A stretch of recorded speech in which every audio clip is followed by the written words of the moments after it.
Addiction to action അല്ലെങ്കിൽ addiction to abundance എന്നൊരു concept തരട്ടെ. എനിക്കറിയാവുന്നൊരു കുട്ടി 2012 എന്നെ കാണാൻ വന്നപ്പോൾ 300 രൂപയാണ് അവൻ്റെ കള്ള് ചിലവ്. 300 രൂപ. 600-650 രൂപയ്ക്കോ എന്തൊക്കെയാണെന്ന് അദ്ദേഹം എന്തോ പണി ചെയ്യുക. അതിൽ 300 രൂപ കൂട്ടുകാരോടൊപ്പം ചിലവഴിക്കും. അവനോട് ചോദിച്ചൊരു ചോദ്യം ഇത്രേ ഉള്ളൂ, കള്ളുകൂടി നിർത്താൻ പറ്റുമോ? പറ്റില്ല, അത് കൂട്ടുകാരുടെ കൂടെ.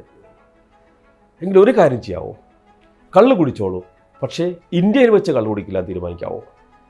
വിദേശത്ത് എവിടെയെങ്കിലും പോയി കള്ളു കുടിക്കാമെന്ന് തീരുമാനിക്കാവോ? അപ്പോൾ നമ്മൾ എഗ്രിമെൻ്റ് വെച്ചു, മലേഷ്യയിൽ പോയിട്ട് കള്ളു കുടിക്കാം. അപ്പോൾ അത്രയും നാൾ കള്ളു കുടിക്കാതിരിക്കണം.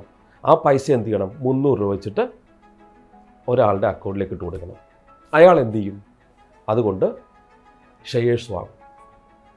2012-13 കാലഘട്ടത്തിൽ ഈ അദാനിമാരൊക്കെ ഇങ്ങനെ വളർന്നു വരുന്നൊരു സമയത്ത് ഈ SIP ഒക്കെ നമ്മളിപ്പോഴാണ് വളരെ കോമൺ ആയിട്ട് കേൾക്കുന്നത്. ആ സമയത്ത് സ്ഥിരമായി ഈ 300 രൂപയ്ക്ക് മാസം 9,000 രൂപയുടെ ഷെയറുകൾ വാങ്ങിയിരുന്നു.